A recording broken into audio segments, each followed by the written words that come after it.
Antes de tudo, eu quero agradecer a todos que escreveram no comentário ontem do vídeo de desabafo. É muito importante essa interação com vocês e que vocês contem também a história sua, o que vocês fazem, como vocês estão lidando com isso. Mês passado, nós estivemos em Lisboa, fizemos 2 reuniões lá. Eu fiz uma palestra lá na Casa Ninja, que eu vou deixar para vocês aqui na descrição para que vocês possam conferir e assistir, que tinha como tema como enfrentar a extrema-direita nas redes sociais. E depois disso, uns dias depois, a gente fez um encontro na Cotter Editorial, lá em Lisboa também, que é a editora que publica meus livros. Nós fizemos um encontro lá e foi uma roda de conversas. Nós sentamos lá, acho que tinha umas 20 pessoas mais ou menos, nós nos sentamos lá e conversamos. Não era uma palestra, era uma conversa. Era para ouvir vocês, para que a gente pudesse tentar buscar soluções conjuntas e saber o que cada um de vocês está fazendo. Porque nesse momento são milhares e milhares de mentes pensando nesse momento e tentando buscar soluções. Tem professores, tem cientistas, tem pesquisadores, tem psicólogos, tem todo tipo de gente tentando entender esse momento, pessoas que não têm nada a ver com a área acadêmica, que também estão nesse turbilhão e tentando compreender o que está acontecendo. Então o que eu senti nesse dia, nesse encontro, foi quase uma terapia em grupo. Nós ali juntos pensando esse Brasil e esse mundo atual e tentar encontrar soluções. E eu senti isso ontem também. Eu senti a mesma energia ontem. Quando eu fiz o vídeo de desabafo aqui, as respostas que vieram foi quase uma terapia em grupo também. Vocês contando sua experiência, muitos professores contando como é a vida em sala de aula agora, o que vocês estão passando, como vocês estão lidando com isso. Então eu sinto que isso não é apenas bom para mim, mas para vocês também. Para que a gente entenda que juntos nós estamos realmente buscando resposta. E que tem muita gente trabalhando nos bastidores também. Tem muitas pessoas que estão fazendo coisas que a gente nem imagina agora, tentando ajudar pessoas no Brasil. Só para contar uma história para vocês aqui, logo depois da eleição do Bolsonaro, o que eu vi foi um movimento que surgiu espontaneamente em diferentes grupos pelo mundo e com o qual eu tive algum contato breve de grupos tentando salvar pessoas de fato. E quando eu falo salvar, não é apenas metaforicamente não, salvar pessoas de fato que estavam com risco iminente de vida no Brasil. Retirar do Brasil algumas pessoas que sabiam que por causa dessa escalada da intolerância poderiam sim perder a vida no Brasil. Isso para citar um caso, um exemplo, mas são vários grupos que estão atuando nos bastidores, então saibam que não apenas eu aqui diante da câmera, não apenas você em sala de aula, não apenas outros youtubers também que estão nesse momento confrontando isso, mas também a gente que está trabalhando em silêncio e fazendo sua parte. Nós e vocês não estamos sozinhos, não estamos. Então, tendo dito isso, eu quero agradecer muito, de fato, ontem os comentários, porque realmente isso fortalece, isso dá uma força, dá um gás, e hoje é um novo dia, então a gente segue adiante. Uma coisa que eu quero debater com vocês aqui, a partir de um artigo que eu li hoje, um artigo sensacional que saiu no The Guardian, intitulado Why Can't We Agree on What's True Anymore? Por que não conseguimos mais concordar sobre o que é a verdade? E esse é um tema, gente, é um tema que me aflige desde há muito tempo, na verdade, desde a universidade, né? Foi o assunto sobre o qual eu trabalhei na minha monografia, o que é a verdade, dentro de um autor específico, mas é um tema que me assola desde há muito tempo. Se há verdade, se ela existe, ou se ela é uma construção, e se ela for construção, quem constrói e como ela é elaborada. Então é um tema que realmente me preocupa, porque você observa que diferentes autores que trabalham sobre a crise da democracia, eles falam justamente isso.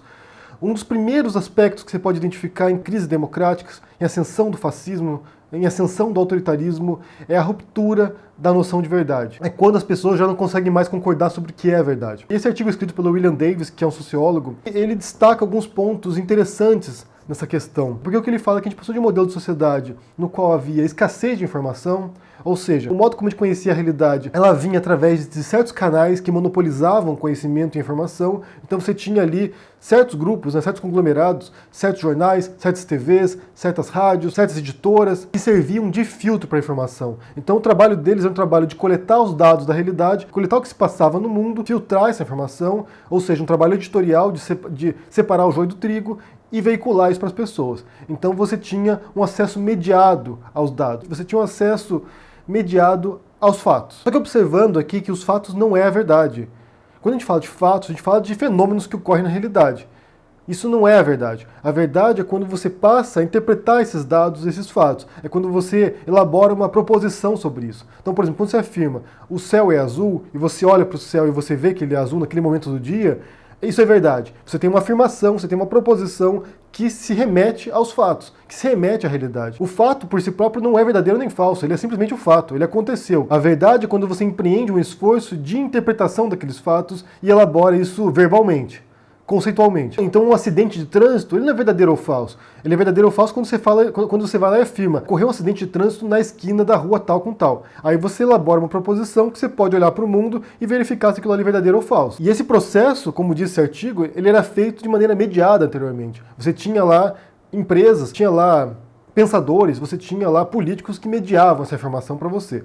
Agora não, agora mudou. Agora você não tem mais escassez de informação, você não tem monopólio de informação, mas você tem uma descentralização dos dados da informação. Então qualquer um hoje, qualquer pessoa hoje, com o celular na mão, é um criador de informação. É um veiculador de informação, mais do que isso. É um veiculador de informação. Então você pode estar na rua, tirar uma foto de alguma coisa, publicar na rede social, e você passa a se tornar um criador de informação. E você passa a ser, de certo modo, um criador da verdade. Então há uma descentralização do processo de criação da verdade e de consolidação da verdade. E é por isso que é tão difícil agora para as pessoas acreditarem em certos filtros que tradicionalmente eram reconhecidos como os modos para conhecer a realidade. Então, por exemplo, há uma crise da imprensa, e de fato há. As pessoas não confiam mais nos jornalistas como confiavam 50 anos atrás. Há uma crise da TV, há uma crise dos pensadores, há uma crise da universidade, há uma crise do conhecimento. Porque eram filtros anteriores que hoje já não tem na mente dessas pessoas que lidam com a informação o tempo todo agora, de maneira descentralizada, que já não tem o privilégio do conhecimento. O foco da verdade já não é mais nesses filtros, mas é no indivíduo, no eu. A pessoa vem aqui, eu disse uma coisa, logo é verdade. Eu vi essa coisa, logo ela é verdade. Já não tem mais uma relação de construção conceitual, de elaboração de verdade nos moldes tradicionais, como ocorria até 20 anos atrás, pelo menos. E outra coisa que ocorreu também, e você observa isso no campo das ciências humanas particularmente, e na filosofia com certeza, é que o que você tinha antes eram teorias totalizantes da realidade que buscavam realmente apresentar uma visão verdadeira dos fatos e se arrogavam a capacidade de compreender a realidade a partir dessa perspectiva.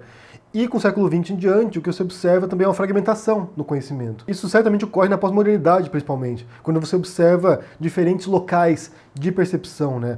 A percepção de alguém da elite, a construção de verdade desse mundo é diferente da construção de alguém que nasceu num país que foi colônia de outro. Então há um esforço de observar diferentes perspectivas para que, através desse mosaico de verdades localizadas, você possa tentar compreender como elas se relacionam com outras verdades localizadas. Então há uma ruptura dessa noção de verdade verdadeira, como se uma única verdade fosse capaz de abarcar todas as experiências locais e fragmentadas pelo mundo. Então, de fato, ocorre uma crise da verdade. De fato, ocorre uma ruptura dessa noção de que uma única pessoa, ou uma única instituição, ou um único canal de comunicação é detentor da verdade. Isso nos traz ao mundo de hoje. Isso nos traz ao mundo de hoje onde qualquer pessoa pode questionar qualquer autoridade com base na percepção individual dela de que ela acha que aquilo que ela pensa é verdade, ou aquilo que ela acredita é verdade. Porque outra coisa que acontece também, e eu acho que tem muito a ver com o que eu falei ontem, eu penso que muito da rejeição que a gente observa em relação a certos canais tradicionais de conhecimento, como professores universitários, como pesquisadores, como a imprensa também, tem a ver com dogmas. E aqui eu não faço uma crítica à religião, não, porque eu penso que religião, para muitas pessoas, é um aspecto crucial, a espiritualidade principalmente, né? Um aspecto crucial da existência das pessoas. As pessoas precisam dessas respostas nas vidas delas. O que há após a morte, se minha vida tem sentido ou não, se existe alma, se existe Deus. Muita gente precisa dessas respostas. E muita gente se reconforta com elas. Mas, por outro lado, existe um caráter muito dogmático, certas vertentes religiosas, que suprime o pensamento crítico. Então você é obrigado a acreditar, porque é palavra revelada de Deus, logo, se Deus disse aquilo ali, é verdade, ponto final. Não tem por que questionar isso. Você aceita, se cala e é isso. Sendo que no meio científico, no meio acadêmico, a dúvida é o ponto de partida por definição. Você parte do questionamento. Eu vejo a realidade, não entendo o que acontece, então eu vou questionar a realidade e vou buscar respostas. Então é um processo de investigação, é um processo de dúvida e investigação. E isso é o oposto do processo religioso. Porque o processo religioso é da fé. É de você acreditar sem precisar de provas. Como você vê uma crescente adesão a certas vertentes religiosas no Brasil, e que algumas delas são claramente fundamentalistas religiosas, você vê justamente essa caminhada partindo da dúvida, da investigação, justamente para um mergulho dogmático. Um mergulho por respostas prontas, definitivas, absolutas e que não podem ser questionadas. De certo modo, a proliferação dessas teorias conspiratórias, elas têm justamente esse caráter dogmático, de não questionamento. É porque é. e não faça perguntas. Então, de acordo com esse artigo, como eu mencionei aqui, esse artigo do William Davis, você tem um processo de transformação da construção da verdade, de como ela se consolida. Você parte de um momento onde há certos filtros que acabam sendo delimitadores do que é a verdade ou não, para um mundo no qual isso se fragmentou completamente e agora a construção da verdade é fragmentada. E é difícil você concordar com outra pessoa porque vocês partem de pontos de vista completamente diferentes. Então a minha verdade particular, individual, acaba sendo a bússola para toda a verdade. E por outro lado, como eu disse, você tem, e isso o artigo não menciona, mas eu menciono aqui, você tem essa gradual fundamentalização das pessoas em termos religiosos também, que caminha no sentido contrário da dúvida e da crítica, caminha no sentido da crença cega, que me parece estar vinculado a essa ruptura da verdade totalizante de antes. Porque você está num mundo no qual ninguém tem resposta, você está num mundo no qual tudo pode ser posto em dúvida, então eu vou me fiar em certas verdades absolutas universais que estão em livros sagrados. Então eu fujo do desespero, da angústia de não ter respostas. Eu encontro resposta nessa religião aqui que me fornece respostas satisfatórias e pelas quais eu posso seguir minha vida adiante. Se não há verdade no conhecimento consolidado, se não há uma verdade conceitual, se não há uma verdade teórica, então eu vou me fiar numa verdade religiosa porque ela vai me dar explicações suficientes e satisfatórias. Só que, por outro lado, né, o que acontece também que a gente observa é que você pega essas pessoas em certas vertentes religiosas com pastores ou com líderes religiosos totalmente inescrupulosos, que também estão buscando poder, e poder político muitas vezes. Então esse líder religioso manipula esses fiéis de maneira política e acaba a longo prazo distorcendo todo o processo político também no país. Quero propor algumas perguntas para vocês aqui. A primeira delas é se é possível a gente retornar desse mundo fragmentado de verdades individuais para um mundo com verdades totalizantes. Como era a ciência, por exemplo, e ainda é de certo modo, mas como era a ciência até uns anos atrás. Isso é possível, esse retorno para um mundo pré-era da informação, no mundo no qual você tinha escassez de informação, para um mundo no qual você tem abundância de informação, que nós não conseguimos assimilar. É possível fazer esse retorno? E mais do que isso, é desejável esse retorno? Será que não passa agora por um processo de adaptação por esse novo mundo, no qual a gente perdeu o contato entre verdade e fato? Será que é um vínculo que se perdeu completamente? E outra pergunta é como confrontar essa criação dogmática da verdade, que leva as pessoas a serem manipuladas por líderes religiosos inescrupulosos. Como enfrentar isso? Como abordar essa questão? Será que a gente tem o direito de confrontar esse tipo de dogma? Se tivermos, como funciona isso? Como a gente faz isso? Eu quero saber o que vocês pensam sobre isso, eu quero saber o que vocês pensam sobre essas questões aqui, sobre aquilo que eu disse, sobre a verdade, sobre essa mudança da percepção do que é verdade, que se transformou completamente. O que você pensa sobre isso? E o que você pensa sobre as perguntas que eu deixei aqui também? Deixa aqui no comentário, deixa o joinha, assina o canal, ajude no Apoia e a gente se vê por aí. Abraço e até mais. Tchau!